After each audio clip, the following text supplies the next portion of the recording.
Hey, welcome to The Feast Life, where we empower you, the modern homeschool mom, to create a life and homeschool you love. I'm Julie Ross, the creator of the award-winning curriculum A Gentle Feast, a homeschool veteran of over 20 years, and a certified Christian life coach. Charlotte Mason said, life should be all living, not a mere tedious passing of time. So on this show, we seek to savor the feast of life. So go get your favorite beverage and pull up a chair. You're welcome at this table. Hello, welcome to The Feast Life. Have you ever felt the pull to start something new, a business or a creative pursuit, but held back thinking you had to choose between homeschooling and following your dreams? Today's episode will challenge that mindset and inspire you to take bold steps. I'm thrilled to welcome to the show Leah McHenry, a homeschool mom of 5, entrepreneur and musician who built multiple successful businesses, all while homeschooling. She shares how she went from a high school dropout to running a 7-figure company, all without sacrificing the things that matter most. If you've ever wondered if you can do both, homeschool and pursue your passions, then this episode is for you. Leah McHenry has been married for 20 years. She has 5 kids, and she's been homeschooling for 18 years. She has 6 studio albums and 4 businesses that have generated multiple 6, 7, and 8 figures. And Leah wants to show other moms what's possible and give them tools to succeed in business and life. Let's dive in to today's episode. Hey everyone, welcome to The Feast Life. I'm your host, Julie Ross, and I'm here today with Leah McHenry. And I've been trying to get you on my podcast for months now, and I'm so excited we're actually able to make this work. We had a little tech glitch, but we worked through it because that's part of running a business and homeschooling, right? You just learn to go with the flow with things. But I'm so excited to have you on today. I really admire the work that you're doing and the business that you're building and the message that you have for women entrepreneurs, especially homeschool moms. So I think my audience is really going to love this conversation. So thank you for coming on. It's my pleasure. Thank you so much for inviting me. Yeah. So can we dive in a little bit back at the beginning? I know you had a musical career, you had an amazing candle business, you coach entrepreneurs now. And I'm sure there's other things that I've missed along the way of amazingness that you have built. But when you were first getting started, did you have your career and then you chose to homeschool, or were you homeschooling and then started building your businesses in the midst of that? Yeah, I think I did everything absolutely backwards compared to how the world does it, or just your average person. So I come from a background, both parents divorced, remarried multiple times, like a lot of like instability and just not knowing what's going on. And I ended up being a super lost teenager, like super lost. I call my teen years disaster teen years. There was like anything that could go wrong went wrong. And I think the other thing too is when you go through that kind of thing, you have all this pain inside of you and you don't know what to do with it. And so people who have like high potential and have a lot of drive and ambition, I wanted to be a singer, and nowhere for any of that to go because of the upheaval of life going on in the background. I just got into trouble. And so by the time I met my husband, I was so over all of them. I don't want drama. I don't want this mess. Like I need to clean my life up. I've been a Christian my whole life, but those teen years, you're just not living your faith at all, even though I wanted to. But by the time I met my husband, I was like, I want to settle down. I want stability. I want all of the things that I didn't have. And I don't even think I was that conscious of it at the time, but those are the choices that I made. And so we got married. I was 20 years old, 20, and we just settled down right away and had a family. And I had barely graduated high school. In fact, I was a high school dropout. And I just completely dropped out of high school altogether and then decided maybe I'll go back and because I feel like a loser right now. And when I was like 18 or 19 and I got my here in Canada, the GED, whatever equivalent. Okay. Yeah. Yeah. And then I got married and stuff. No outside education, never went to college, really didn't know what I was going to do with myself. But I did feel like I wanted to do something. I just didn't know what. In terms of, did I have a career first? Absolutely not. I was lost, dazed, and confused, probably would be the best way to describe it. We got married, ended up having a family right away. That was great, actually. Like, I love that we started a family early on. So it was like our 1-year anniversary, our first year anniversary, we had Oh, I was 9 months pregnant. So I was about to, so I Yeah. gave birth in the same year, month that we got married. It was quick. And then started having kids right away. So it was like not back to back, but every year and a half to 2 years, we were Yeah. having another one. Everything that I did since then was in the midst of all of that, of having Wow. babies. Like I recorded all my albums. So I've done six now, and I recorded all of them except the last two between whether I was pregnant, nursing, post birth, at all of that. So I just was, yeah. So it was, and what drove me to do that, it was just the desire to, I was always wanted to be a singer. And I thought, I have to get my creative art in the world. I really don't know if anyone's going to listen to it though. And I really don't know if I'll be able to do what can I actually accomplish at this season of my life. Yeah. So I felt like the world's most uncool rock star in the planet. Like 9 months pregnant in the studio. I'm like, oh, I can hardly hit those high notes. Like my diaphragm is so squeezed right now. Anyway, yeah, it was quite something. That is wild. Yeah, to answer your question, it was all like the backwards way. Like I built everything after I had kids. So actually, I hope that gives people hope too, because Yeah. there's never a perfect time, ever. There's Right. never a good time to get married. There's never a good time to have kids. There's never a good time to start a business. It's never a good time. Just pick a time. Just do it. Yeah. Wow.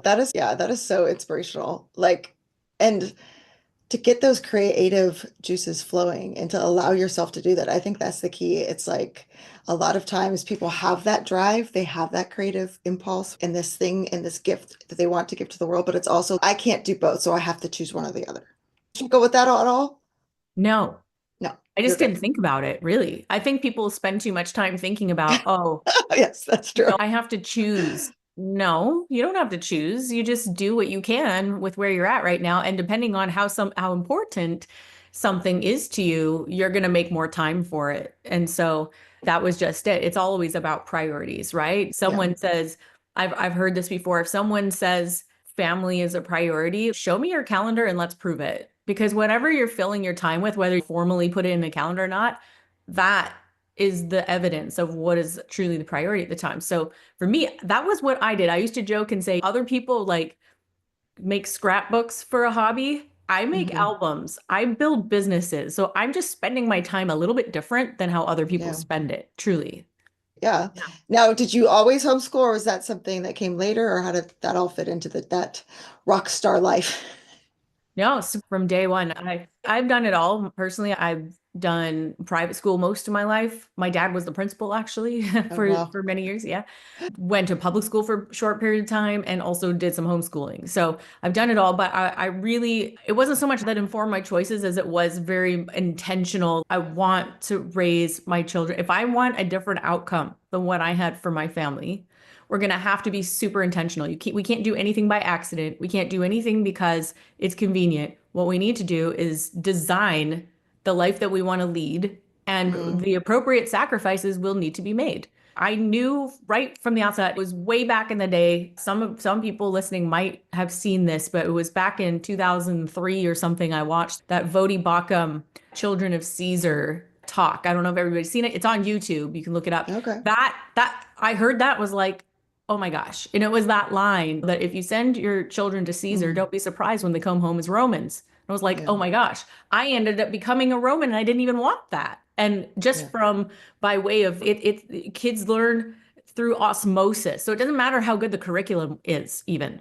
If the Right. osmosis, the environment is godless, if the environment is humanistic and atheistic and all those other things, it doesn't matter what you're telling them for the hour that you see them in the evening. It's the rest Hmm. of the time they're spending. That's actually the discipleship program that they're in. Yeah. And so that was a huge wake up call for me. So from day one, that's what I've done. So I have had to navigate building career, business, all these things. And I've always homeschooled on all my five kids. And pregnancy was a struggle for me. It wasn't easy. Health struggles, you name it, I've had to deal with it. So that's why I hope anybody who hears my story that they get encouraged, because I'm just like, I've been through this. What's your excuse? Because I feel like everybody they think their excuse is special, but it's not.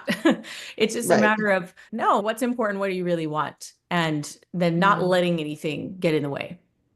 Yeah, I love what you said about designing the life that you want, like being intentional with that from the get-go and not just yeah, this is what we're doing. And we fall into these routines and these habits. And then we're like, wait, how did I get here?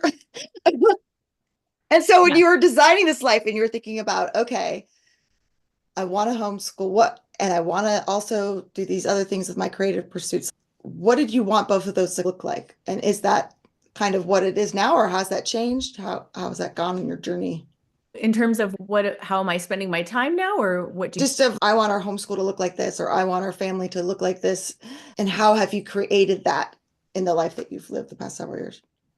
Yeah, it's shockingly simple. We sit down multiple times a year, definitely at the beginning of a year or the end of a year. So when everyone's making New Year's resolutions, we don't really make resolutions. It's more, let's revisit the plan. What's the plan? What do we Mm, want out of this year? Lord willing, right? And what are the goals? What are we trying to accomplish? And then how can we make that happen? And with the kids' school, because of that, now they're a lot older. My youngest is 10. It life just isn't it's in a different phase. We'll put it that way. oh, But yeah.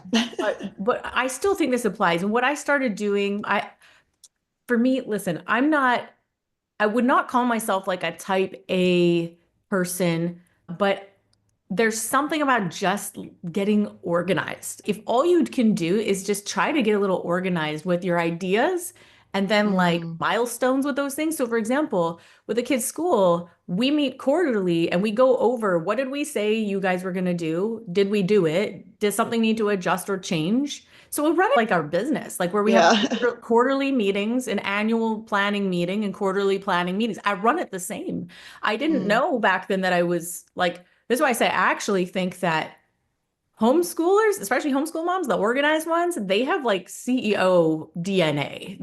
I Like 100% agree with that. yeah, they actually have the characteristics that I believe can make up a truly powerful, successful business Mm, because just the fact that they're so good at you have to zoom out and look at the big picture, and then you can yeah. zoom in all the way to the granular detail level, like that math problem that we're figuring out right now. But first, we have to zoom out and look at the big picture. What are we trying to accomplish in education? What's actually the objective here with education? Because 100%. Yes. so like that question alone is Hmm. CEO material because people just think you put your kids in school and then they get educated so they can graduate. Yeah, but why do we care about that? What's Yeah. important about graduation? Right? Why is that important? Is that actually important to today's society, or was that more of a Hmm. framework that worked 50 years ago because it ensured job security so that you could get retirement so that you could Yes, absolutely. there was a train of thought behind that back then, but does that serve us today? And so I feel like a lot of homeschool Mm, moms, they're able to deconstruct that a little bit and let's yeah. take that apart and actually examine what is actually truly important. And so for me, I think those were my training wheels for business, believe it or not. I love that. No, I think that's great because I think sometimes we think, oh, I'm just a homeschool mom. So I don't have any skills. I'm not, like, I can never do that. And I think I 100% agree with you. Like the ability to wrangle, I have 5 kids too, wrangle 5 kids together and plan out their thing, but also ask those deep questions and not be okay with the status quo is what makes a good entrepreneur, right? Because you have to be able to ask those deep questions and take risks, do all the things that as homeschool moms were innately doing. So I love that. So in this journey, when did you start your other businesses along with the recording? Yeah, so I launched my first album back in 2012, and that's when it really began for me because I was like, I have this album now and I'm proud of it, and I need an audience. I have a product, but I have no audience. How do I get an Mm, audience? And so that led me down the rabbit hole of trying to learn how can I get my product, which is my album, my music, in front of people who would actually like it. Not just in front of people, but the right people. How do I do that? hmm. Because it's not practical for me to jump on a tour bus right now. I just had baby number 3. I've got Yeah. 50 extra pounds on my body. I'm just not, that's not practical. My husband works in construction. This isn't happening. I tried to study the music industry, and there's all these music gurus out there telling you to do this, that, and the other thing. And of course, touring is a big part of that equation. And so I got to a certain point where I was like, I'm not getting anywhere with this. I'd put my stuff out on YouTube, no views and all of this. And it really, the transformation happened for me when I stopped studying the music industry and I just started studying business and I started studying Mm, online marketing. And I was like, these other businesses, they're doing so well online. How can I do that? yeah. So I basically learned like audience building 101, marketing 101, copywriting 101, messaging 101, positioning 101, like all the basics, how to put together an offer, how to survey the few fans that I do have, hi mom, and find out what kind of products would they like. Or and then there's the other thing too, which is the X factor. And I always say this to artists and creatives that I work with, authors and whatnot too. The X factor is just as important in this, which is the talent part of it, right? So you could have the best marketing plan, business plan, you can have all of that stuff, but if the product isn't truly good, if the talent isn't actually there, then that's really not gonna, you're not gonna get too far. So the Right. X Yeah. factor matters. And then when you go into business, you got to make a product that's actually good, that people love, that it solves a problem or a passion, something that's so good that they'll tell their friends, really. Yeah, so the music thing led me to studying marketing. And then I was able to build that audience, and I was able to get to the six-figure mark like annually pretty quick after I did those things. And like it took a little time, a lot of trial and error, but I was able to do it. But I didn't actually pursue that until we were in a financial place where I needed to. Like I was like, people can look up and hear my story in other places as well. But we were on the brink of bankruptcy. Like we had been advised. And I was like, oh no, we're there, just something lit up in me. And I feel like a lot of women relate to this, where you're just like, you put your foot down, you're just The like, mama bear comes out. Yeah. yeah, absolutely Not my not. family. Over my dead body, not happening, whatever I got to do. And you just like, make that decision. It's like a decision that's been made, and it's not external. Like nothing external is going to get in my way. I'm going to find a way to make this happen. So that's when I was like, all I have in front of me right now is music. So that's what I did. And I did what I could with what I had at the time. So did that. And then shortly after that, and I had this success, and I was like, maybe one of the streams of income I can include in this music business of mine is like a little ebook or something explaining what I just did. Because I know tons of musicians, they probably enjoy this too.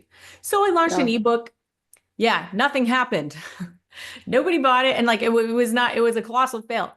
But then I realized what I had in the end was actually in this ebook, a wonderful framework for something bigger than that. And I ended up turning that framework into a full-blown course. And I ended up turning that course into a full-blown academy called Savvy Musician Academy. And that course, believe it or not, so I had some success with my music, but then when I launched that academy, that went to about $2.5 million in about a 12 to 14 month period, which was Amazing. like, That is so incredible. what? I was pinching myself for a year because I Yeah. didn't think it was real. I couldn't even comprehend that. So That's incredible. yeah, so that was that. When we did that for about 6, 7 years, Savvy Musician Academy. And then I was getting the itch during the last couple of years to really because an entrepreneur is an entrepreneur through, like we're amazing at starting new things. But I was getting the itch, yes, I was getting the itch to really pivot a lot more into e-commerce, because actually when you're selling music online, it is e-commerce. So you're selling physical products and services and digital products as well. But I really wanted to just dig I don't know, like bite into something more tangible. So I was like, so it was also a challenge for myself. I said, okay, was that business a fluke? Did we just accidentally have success with that? Like right place at the right time? Like what? Do I know what I think I know? And so I challenged myself to build another business, completely separate, unattached from that one, unattached from my music. And I ended up building a fantasy inspired candle company. So really niche. And that one also went to 7 figures in 9 months, and very similar trends as well. So I was like, okay, it's not a fluke. I think I might know a thing or two. And then by then, and I should mention that when I built Savvy Musician Academy, after the first couple of months, my husband quit his job in construction and joined me, and we've been working together ever since. So now for the past 10 years. And then he's full blown in the candle company as well, Mythology Candles.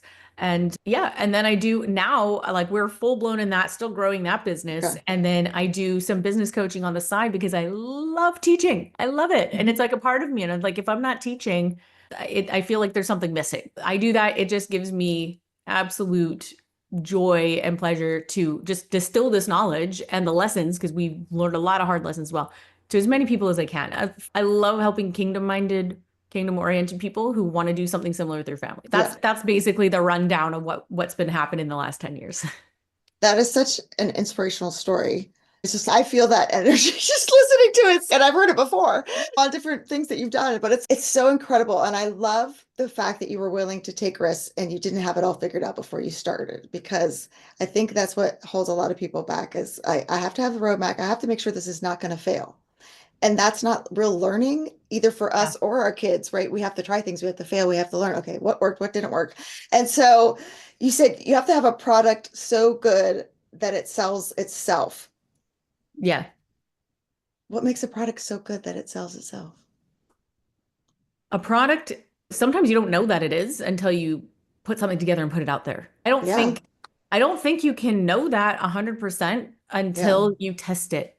And this is the part where I find people have a whole like failure to launch mode Hmm. is that they try to get it all perfect. Like it could be a very mediocre product, but through the market testing and through finding out that it flopped, it's a process of trial and error until you figure out, oh, this is the missing ingredient, or this is the angle, or this is the message, this is the one thing that would make people buy this over the other one. This is the whole thing, right? In a world where there's all these Me Too products, right? When I say that, I mean everybody has a course. Everybody has now Yep. the whole new thing is like beef tallow lotion, whatever. Like it's exploding, right? So then how do you stand out and how does the product sell itself? Number one, it has to, my rule of thumb is number one, if we look at niche, because niche is important, it has to be a big enough audience that if you only captured 1% of it, it would still be a Hmm. multi-million dollar business. So that helps and should be in a large category, but the product or whether it's digital or physical should, if you only seek to capture 1% of it, it's still millions of people. So it's got to be big. And Yeah. so when musicians tell me they're trying to niche down, because I talk about micro niches that are very powerful for standing out. But if you go so niche that it doesn't even make sense and nobody's looking for that, then that's not Yeah. going to help. But then the second thing is the whole differentiation, right? So the product that sells itself, if it's a physical product, you can do a lot of it very much through visuals, right? So a candle is very visual and through our Yeah. I love your imagery for your candle company. It's beautiful. thank you. Yeah. And part of what we do to help it sell itself is the immersive product photography, right? Mm. So people can't pick up this candle right here and smell it. They have to try and smell it through the screen. How can Mm. we help them like get the right, and that's not even necessarily my area Yeah. of expertise. It's about getting the right people that can help with that sort of thing. If it's Mm. a digital product like a course or something like that, it's got to be a really pressing issue or something maybe a little more controversial, something more line in the sand where people are like, this person is clearly an authority on the topic and they can deliver the result I'm looking for. So there's a lot of different ways, depending on the industry, that helps that product stand out. And so physical products are a little more easy to talk about because Yeah. they Yeah. can be very visual. But people, the way they present, if you sell courses or something, you have to stand out visually as well. And so that's where branding comes in. That's where aesthetics come in. And just like how you're building your personal brand, the overall messaging, it's not all aesthetics by any stretch, but all the content and all of those things put Mhm. together. Yeah, I do love aesthetics, though. That's really important to me too. for sure. Um, so you mentioned something really key there. You said something about getting help when you didn't know something. So I think we can get this like misinterpretation of, oh my goodness, they did all this by themselves. Look at them. I can never do this because I don't have the support. So what kind of support, like how were you able to be so successful? What kind of support? I know you said your husband was able to come home and build this with you, which is incredible. But was there other support or is it just being resourceful and finding the things that you need when you needed them? Yeah, absolutely. So each business was different. I think digital businesses have never been easier today because you can literally hire an incredible VA overseas if you need to. Mhm. Like I have one that's been with me for 5 years and she's amazing. And getting help with graphics and things you're not good at, branding and stuff, it's never been more cost effective. It's never been more Mhm. accessible. Yeah, you got to know what you're good at and what you're not good at and outsource. And actually, that's one of the biggest keys to scaling is being able to outsource Yeah. better. Because quite frankly, there's a lot of people that can do things way better than I can.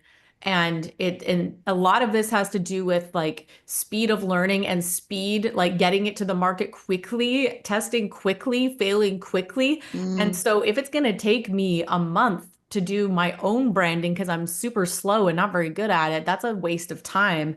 And there's opportunity cost at yeah. play here. So yeah, in the beginning, I do whatever I can do.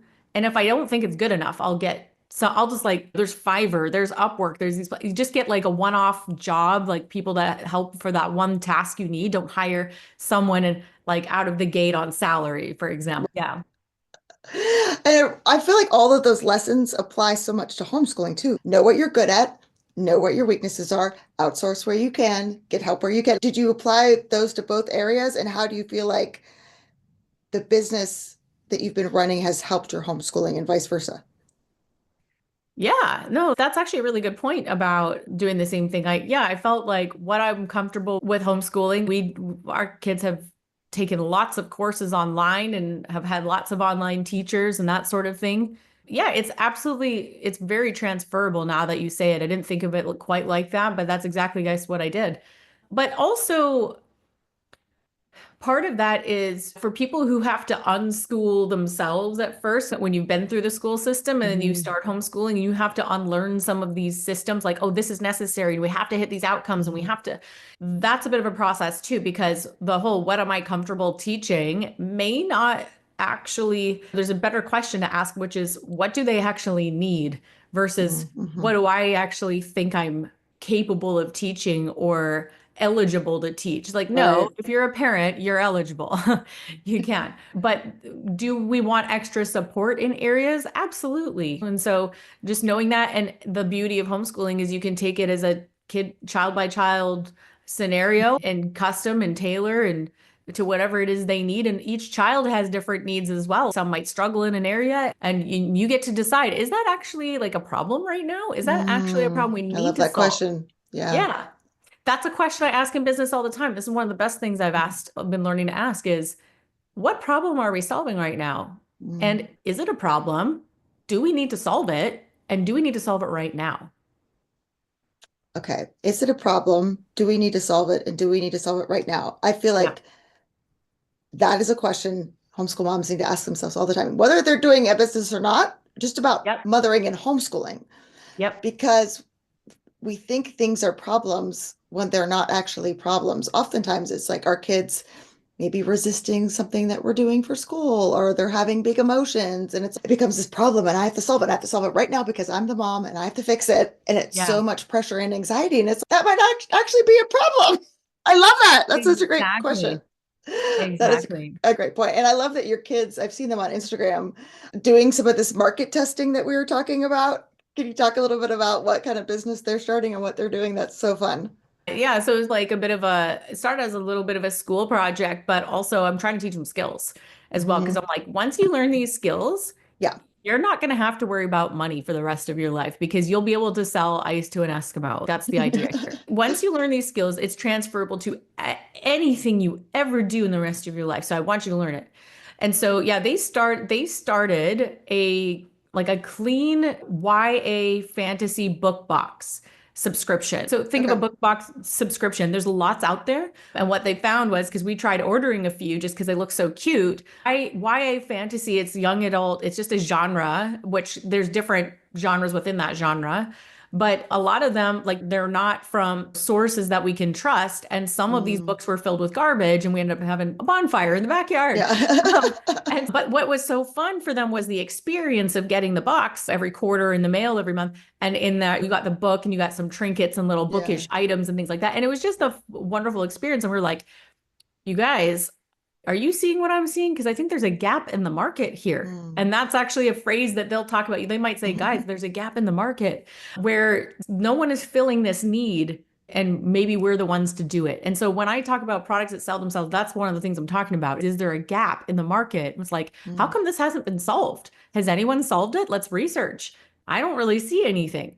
And that could indicate one of two things. One, that there's no demand, or no one has solved it Mm. yet, and we'd be the first ones. Cha-ching. So they're on their second box now. They just released their spring box. And so what they do is they pre-vet the book. So they're appealing to teens, well, and parents of the teens, say like 13 to 18, but even adults are enjoying these books and they're pre-vetted. So they spend at least 50 hours at a minimum pre-vetting books and making sure this is a right fit because parents don't This have the is so time. genius. Every homeschool mom is listening to this is, oh, my kid is now motivated to read. I love it. Yeah.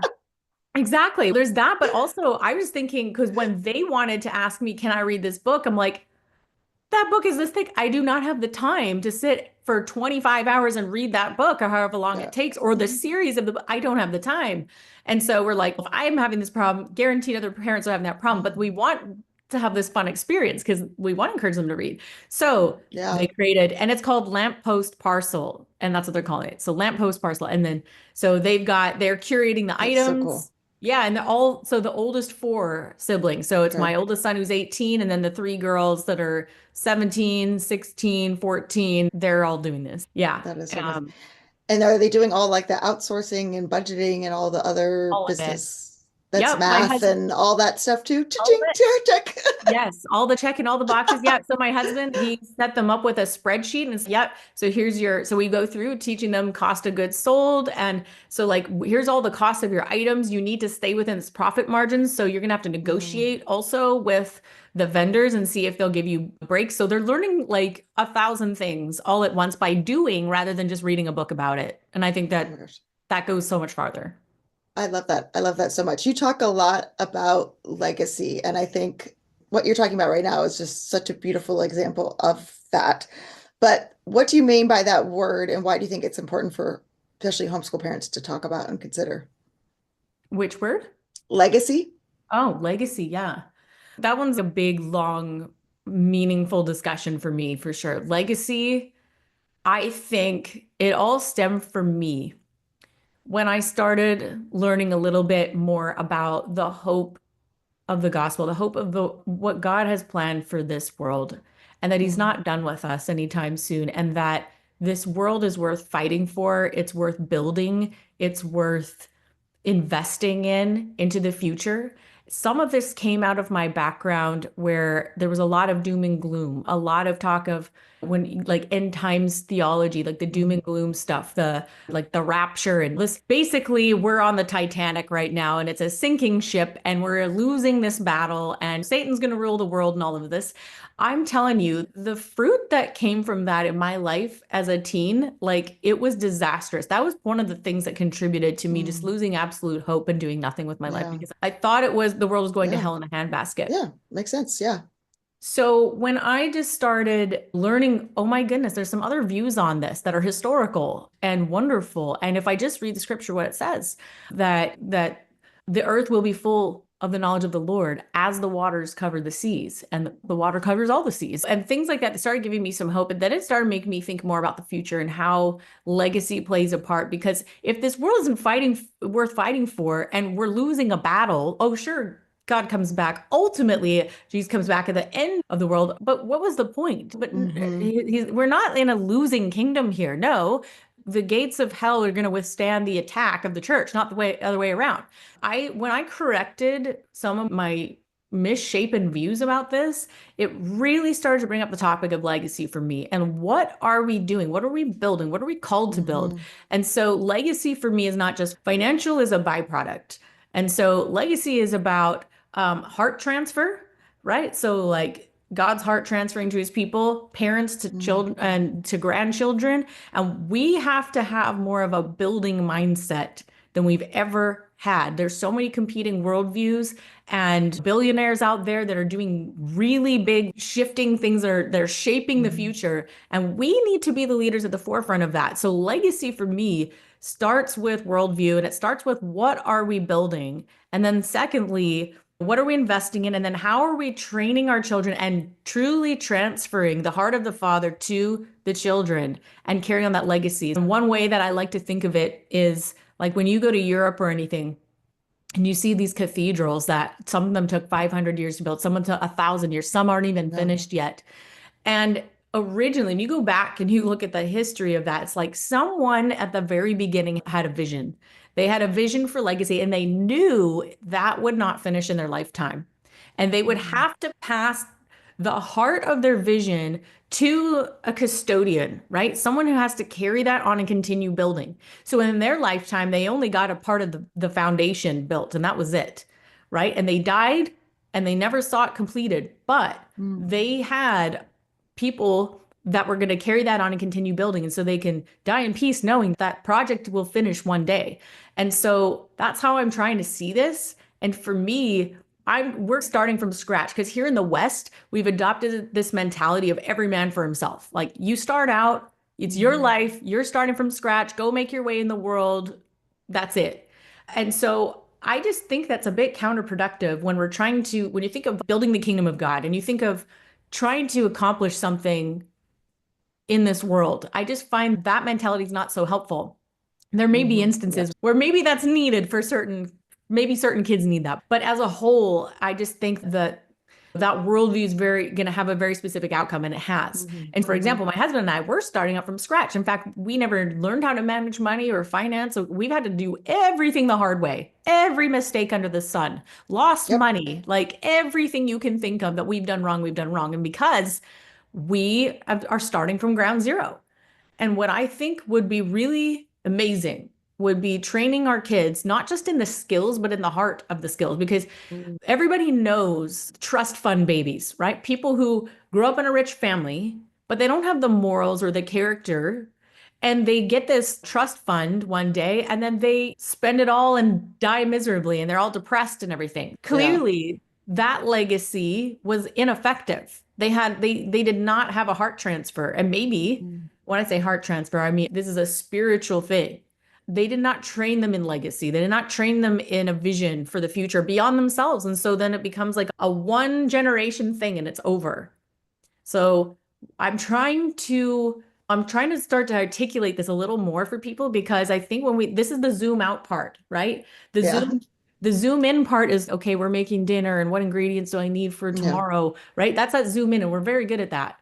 And actually I think women specifically are incredible at doing the zoom out and zoom in like multiple times a day. Mhm. We can actually do that. Like we are wired for that. We Yes, are. absolutely.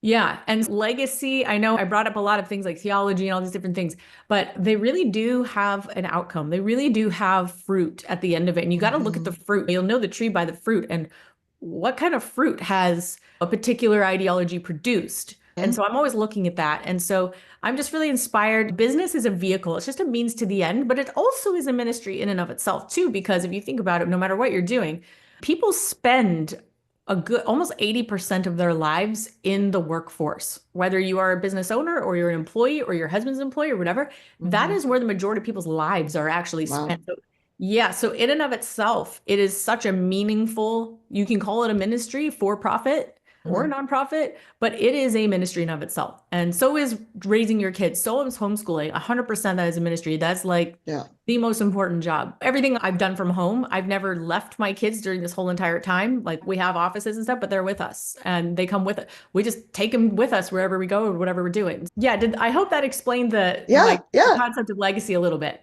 No, I love it. And I love your passion for it. And I think it's something that especially as Christian parents, we need to consider what are we building? And I think sometimes we can look around and be like, my life doesn't look like theirs, and their kids are doing XYZ, and they just bought this, blah, blah, blah. And it's so easy to take our eyes off of the target that God is calling us to. But I love your passion for that. And I think we all need to consider what is the legacy that we are building? Do we want our lives to look like everybody else's? And if the answer is no, and we're saying that, are the actions we're taking every day actually accomplishing that legacy, accomplishing that vision, building that cathedral that you're talking about? Yeah. Or we say that, but our actions tell a different story, and the life that we're living tells a different story. And I see that a lot too. No, so thank you so much for explaining. I think that's super important. So for the mom who's, hey, I have some ideas. I have some things that I've always wanted to try. I have these like creative juices flowing, but I have no idea where to even start. What would you tell them? Yeah, I talk to hundreds of people every week actually about this very thing. I'm posting Yeah. about it all the time, mostly on Instagram. So I have some free resources and things like that. But Ultimately, there's going to be a bit of a Venn diagram that I walk people through. I do have a masterclass about this if someone wants to watch it. We can put it in the show notes, the link for that, Yeah. because it's And really good. I've watched it. yeah, so the latest one is it's about the multi-passionate entrepreneur type. Did you see that one? Oh no, I didn't see that one. I was talking about the Okay, other so one. this is where I show the Venn diagram, right? So it's Okay. about for people who have a lot of ideas, a lot of passions, a lot of interests, and they could go, I could pick this or I could Yeah. pick that, and I don't know which one, and you get analysis paralysis. So where I narrow it down is number one. For me, the first thing is what are you actually passionate about that you wouldn't get sick of 2 weeks from now? So that's Yes. a good one. That's a good That is question. important. Yes. Yeah. So for a lot, I know a lot of families, it's health related issues or something like that. A Mhm. problem they had to solve for their child was, and then through that process, they got so educated, they realized there's a gap in the market because they couldn't find the products they needed. So they end up creating the thing. And so it's Mhm. very easy to go down and pick this rabbit trail. But so the first one is passion.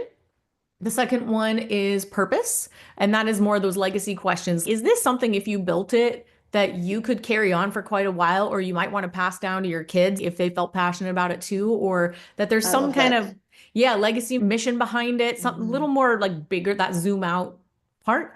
And then the third P is profit. There needs to be a gap in the market. It needs to solve a pain. There needs to be some kind of a transformation or outcome that it can provide people, have some kind of differentiator. What would be different about your product than the other ones? Like why aren't those other ones good compared Yeah. to what you're thinking? So when you combine those three things, it's pretty easy. You can just like use that little exercise to narrow down the different ideas you have. And so you end up at least with a short list, and then you can like I have a way for people to test it very quickly and even make sales like without a website. That's actually what my kids did. So my kids followed Mhm. it. I have two workshops like in my program, and it's the product validation formula and the sales validation formula, and they just followed it. I'm like, I actually gave very little insight. I was like, just follow the thing, do the thing. So they Yeah. did it. And so their first box when they put out, they made 18 sales in a weekend with no website. No That's website. awesome. Yeah. And so they just follow it. And so it's an art and a science, but it's not cookie Mhm. cutter because there is no cookie cutter. You're not a cookie. Yeah. So we don't need to cut you because you're not a cookie. Yeah. It's so beautiful. No. I think a lot of times too, it's the fear of starting out and failing, but it's also the fear of if I take time from this, it will take time away from my kids and my homeschool. Did you ever have that fear and how did you work through that? Or is it just like you never had that and then you were just creating this beautiful life alongside both of them? Yeah, no, I never had that fear and I never thought about it because we live such an integrated life that it was really not a thought. And I think people might think I'm a bad parent if I don't think about that question or if I don't mull over Mhm. it and agonize over that question. No, just do it the way you're doing everything else. You're researching essential oils while you're sitting beside your kid at the table while you just do market testing. You're just changing what it is you're doing. That doesn't make you, this doesn't have to be a problem. And is it a Yeah, problem? Do I need to solve it? Do I need to solve it now? I'm going to put that in the show notes. I love that so much. That is such great exactly. wisdom. Well, Yeah. thank you so much for taking the time to talk to us. How can people find you and your resources? I mentioned Instagram because that's where I follow you a lot. Yeah, I'm mostly on Instagram. I'm on Okay. Facebook as well. It's Leah McHenry on Instagram. It's at real Leah McHenry, and because really me. And yeah, and then just go from there. I have a podcast as well. It's new, and I'll tell you, Oh, like that's yours is exciting. really pretty and really nice. Mine is like really bad audio while my husband and I go for walks and go for That's hikes so because cool. yeah, because I'm all about the lowest hanging fruit. Do the thing you're supposed to Yes. do. If it's messy, it doesn't matter as long as you're doing it. Yeah, so they can, it's the Legacy Launch podcast. So where we Yeah. talk about these topics, the exact topics that pretty much you and I are talking about. So That's so yeah. cool because it's like a conversation. Now, if you could see the rest of the room, see, it looks really cute right here, but the rest of the room doesn't look like this. But again, it's start messy. I love that. Like you just got to do it. Absolutely. Put yourself out there. Absolutely. That's okay. All right. So while we wrap up, can you just give some final words of encouragements to the folks who are listening today? Absolutely. Yeah. I just want to encourage everyone to do a lot with a little that God's given you. And one of my favorite things I love to talk about is that story of the parable of the talents and the story of the parable. So you can go read it. But it's the master gave the servants a little bit more and another servant more. Like it was like one mina, three and five or whatever, and or talents in that Yeah. version. And when his expectation is that when he returned, there would be an ROI. So there would be at least interest at the very least. And the one who had the most talents, I think he doubled it. And same with the guy who had the medium amount. And then the one who had the least amount buried his talent because he was just afraid to lose it. And he was condemned in the most harshest of ways. It was actually wild how harsh he got condemned.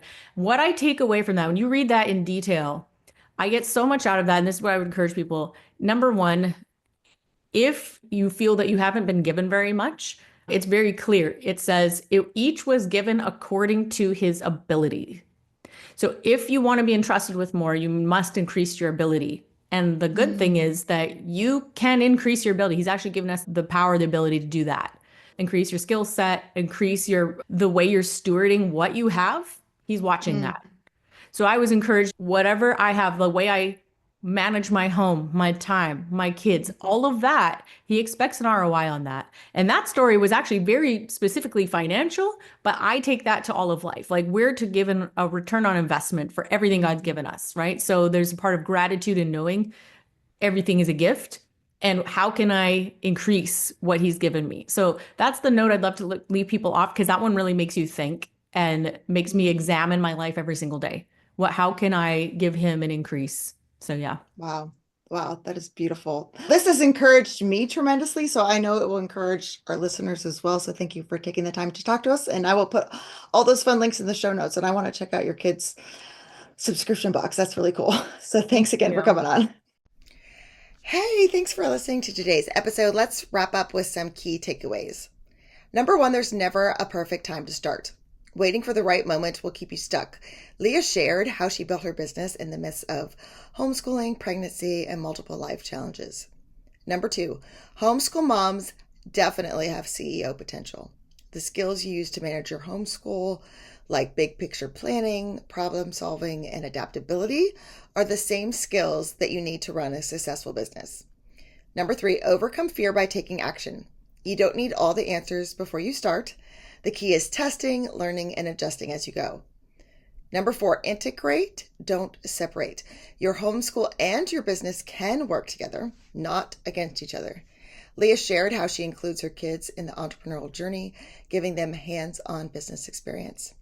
And number five, build with the legacy in mind. Whether you're just starting homeschooling or you're just starting a new business, think long-term. What are you creating that will impact future generations? This episode was packed with wisdom, encouragement, and real-life strategies to help you confidently step into the work you feel called to do without sacrificing your homeschool. So I'm curious, have you ever dreamed of starting your own business? DM me on Instagram if you listen to this episode and let me know. Thanks for listening. Hey, thanks for watching. If you liked this episode, please heart it down below and make sure you subscribe so you never miss an episode. Leave a comment and let me know what you learned in today's episode. I'd love to hear from you.